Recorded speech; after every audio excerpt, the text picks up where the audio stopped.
Assalamualaikum Pak Ustaz. Assalamualaikum warahmatullahi wabarakatuh. Amin. Assalamualaikum Bang. Waalaikumsalam Pak Tung.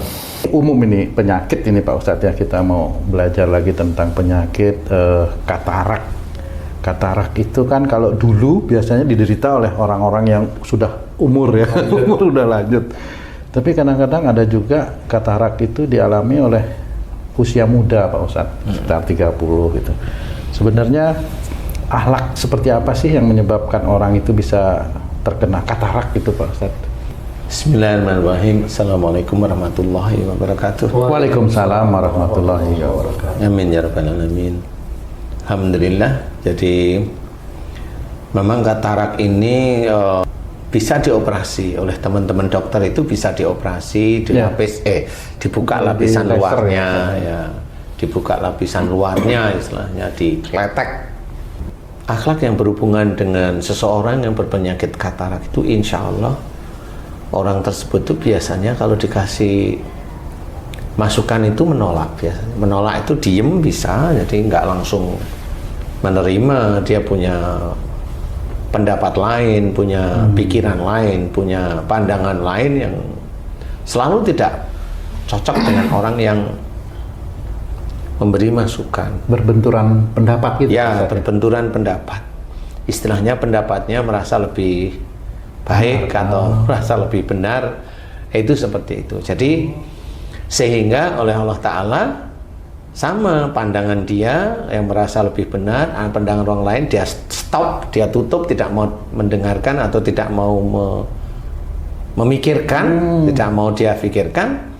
Nah itulah Allah menutup matanya dengan selaput yang diceritakan itu katarak. Insya Allah seperti itu. Jadi siapapun orangnya, nah bisa aja kalau memang di bawah umur 45 ya itu dulu bisa dengan orang tua, triggernya ya bisa dengan teman-teman pekerjaan atau istri atau mertua. Trigger itu bisa dengan istri, tapi bisa juga dengan orang tua atau mertua, itu yang paling kuat. Karena kebanyakan kena sinar komputer itu, masa itu katanya dulu sih gitu.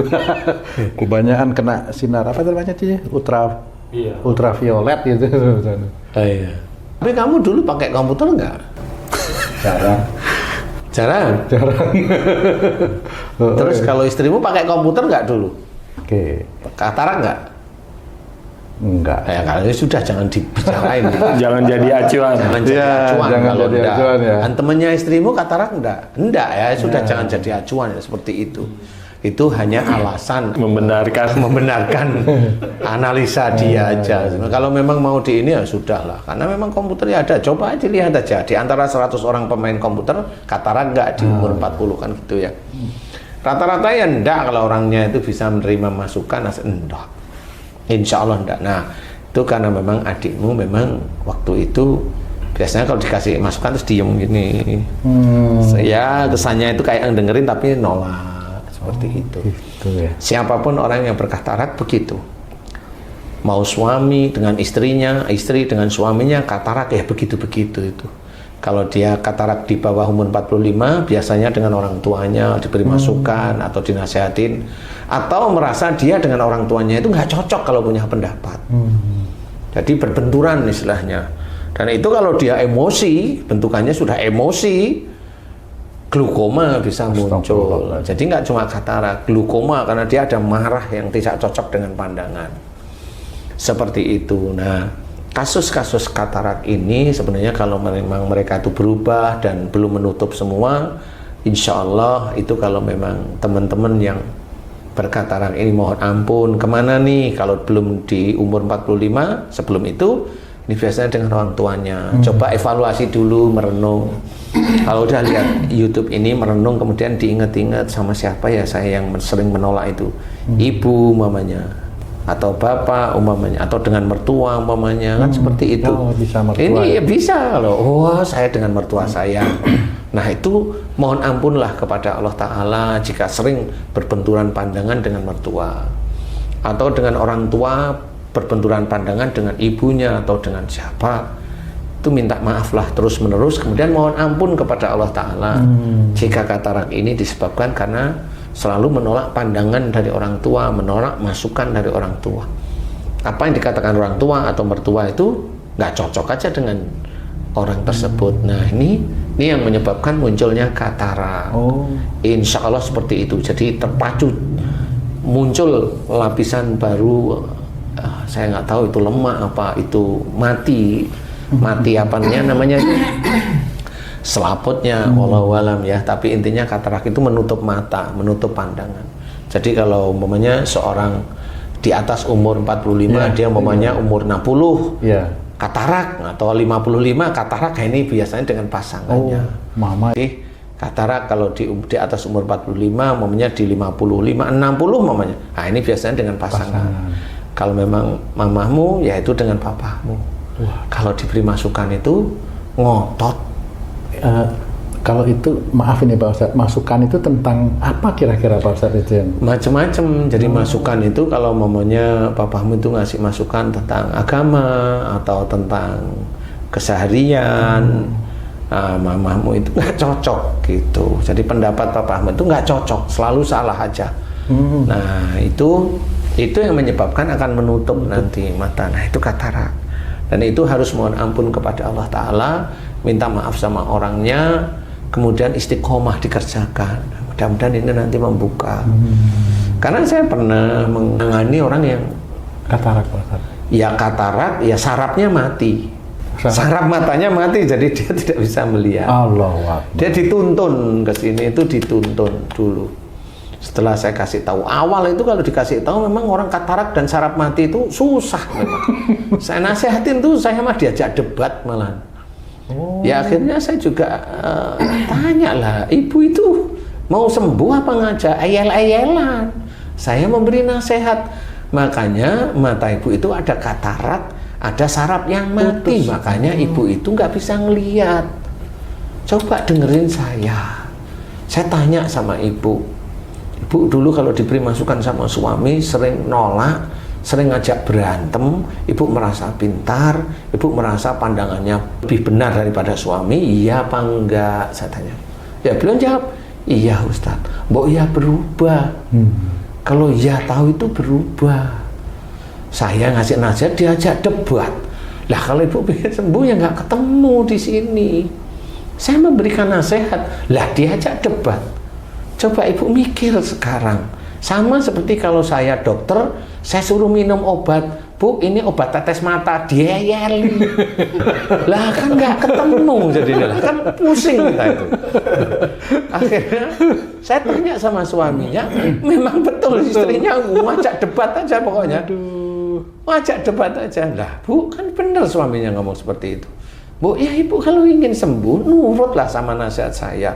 Bukan saya yang sok pinter, tapi pasien saya yang seperti ibu banyak. Alhamdulillah itu mulai bisa melihat. Lah ibu kan ngeyel, gimana saya mau cerita.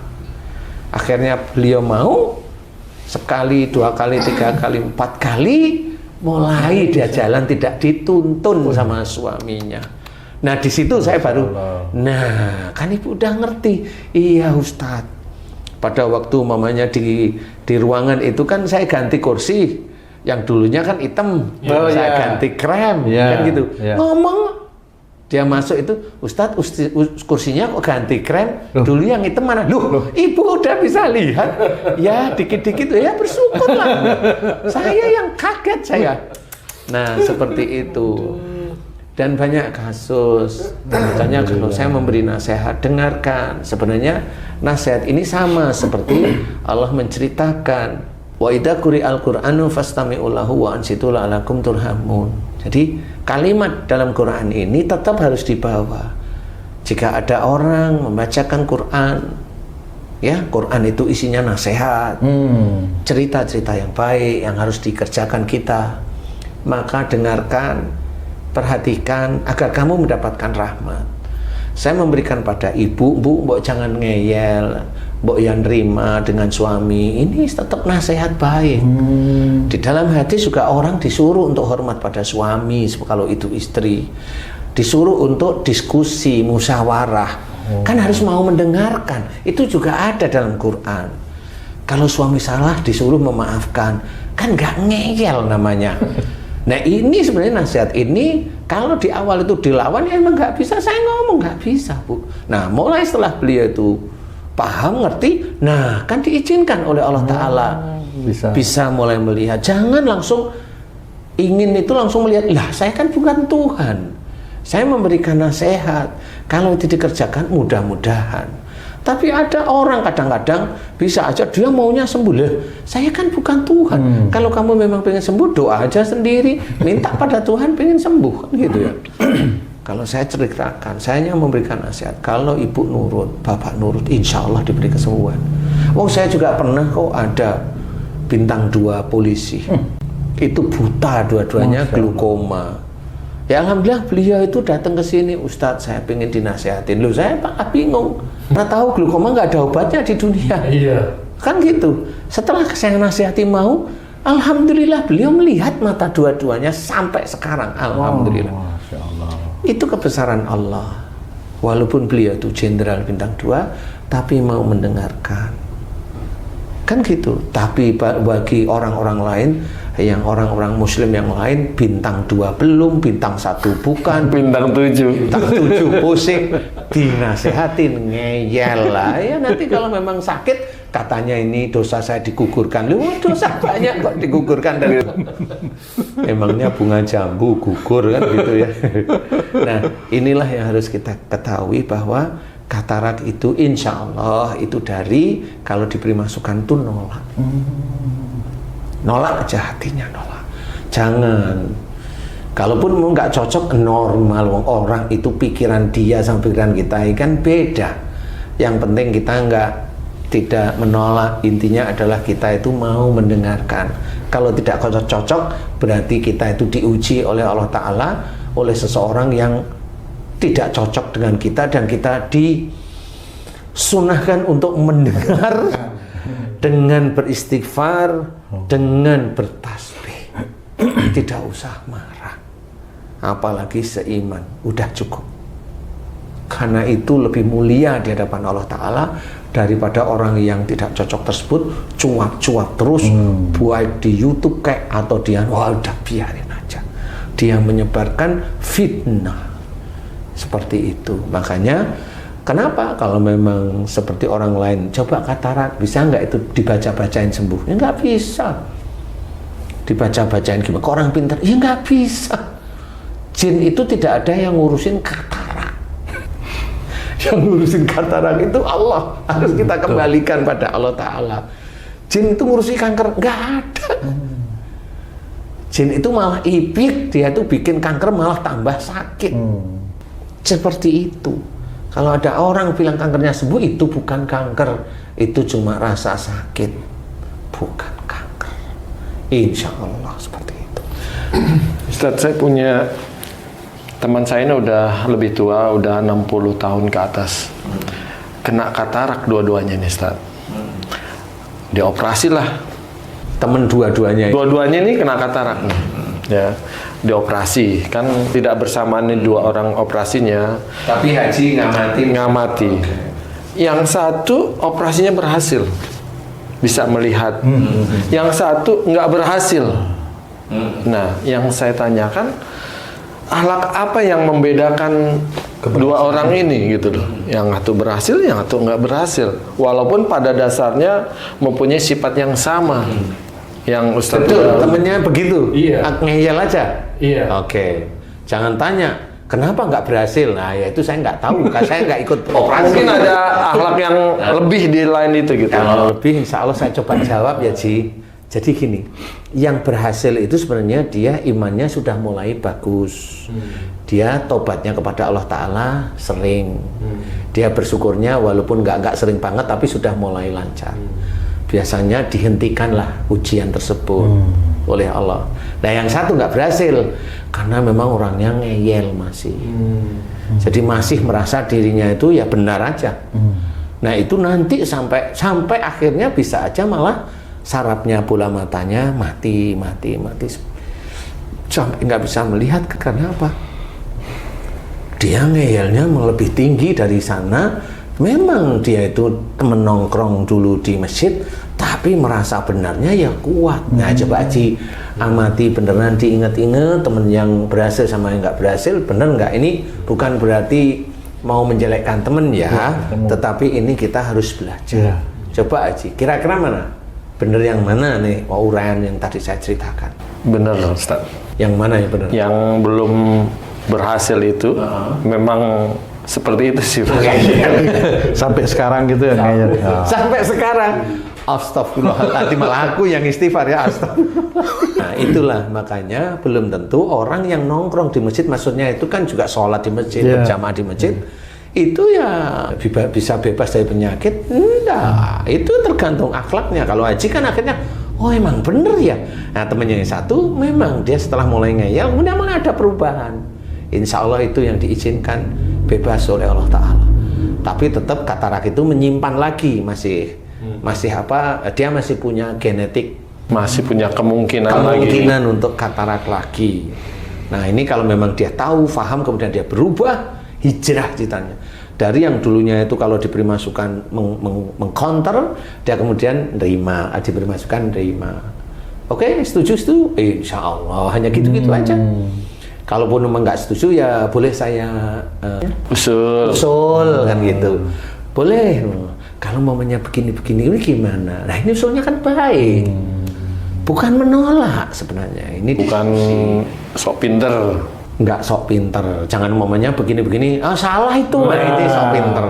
Bener. Nah itu yang katarak. Walaupun salah itu diem juga sama. Apalagi bilang salah, diem sih, tapi mukanya merah. Sama aja itu. Itu kelahiran tung itu dulu itu seperti itu. Jadi kalau nggak cocok itu merah mukanya atau nyimpen, bingung. Tapi alhamdulillah waktu itu tung bisa mengeluarkan, tidak marah, malah seneng keluarnya itu, malah seneng. Happy Pak. Happy. Oh maksudnya pensiunnya? Enggak. Panis. Pada waktu dulu kerja itu kan marah, tersinggung gitu. Tapi tung itu alhamdulillah pintar cara mengeluarkan kemarahan itu dengan happy. Kurang lebih seperti itu Haji. Insya Allah itu sudah betul ya. Mudah-mudahan jadi teman-teman yang masih katarak, ayo berusaha untuk berubah, karena itu insya Allah bisa dilepaskan oleh Allah Ta'ala. Tapi serius berubah. Jangan hanya mohon ampun saja tapi perilaku nggak dirubah. Enggak. Taubatan nasuha itu adalah taubat kepada Allah Ta'ala dan tidak melakukan lagi. Itu kunci sudah. Jadi kerjakan itu beneran, insya Allah kesalahan kita akan, insya Allah kesalahan kita akan dihapuslah oleh Allah Ta'ala sedikit demi sedikit. Nggak langsung dosa 30 tahun hilang dengan tobat sekali, itu nggak bisa. Itulah yang sering diceritain orang-orang bahwa kalau sudah mohon ampun sekali itu sudah dosanya hilang aja. Tidak bisa seperti itu. Jadi harus continue, istiqomah, kemudian berubah terus-menerus dan menjadi yang lebih baik. Insya Allah seperti itu. Mudah-mudahan dengan gimana cara katarak ya mohon ampun. Katarak itu mohon ampun, ya Allah jika katarakku itu disebabkan karena saya sering menolak pendapat, nasihat, masukan suami saya, atau masukan istri saya, atau masukan orang tua saya. Jika itu dosa sehingga menyebabkan katarak pada mataku, ya Allah, aku mohon ampuni dosa-dosaku. Astaghfirullahaladzim. Sampai di sini, astaghfirullahaladzim, astaghfirullahaladzim. Terus, kemudian orang yang kita tolak masukannya, ya kita minta maaf. Bisa setiap hari, kan pengen cepat ya, setiap hari minta maaf. Seperti itu, kerjakan semata-mata karena Allah Ta'ala. Mudah-mudahan kalau itu dikerjakan istiqomah, mudah-mudahan Allah mulai membuka matanya lagi. Insya Allah. Alhamdulillah. Terima kasih banyak Pak Ustaz.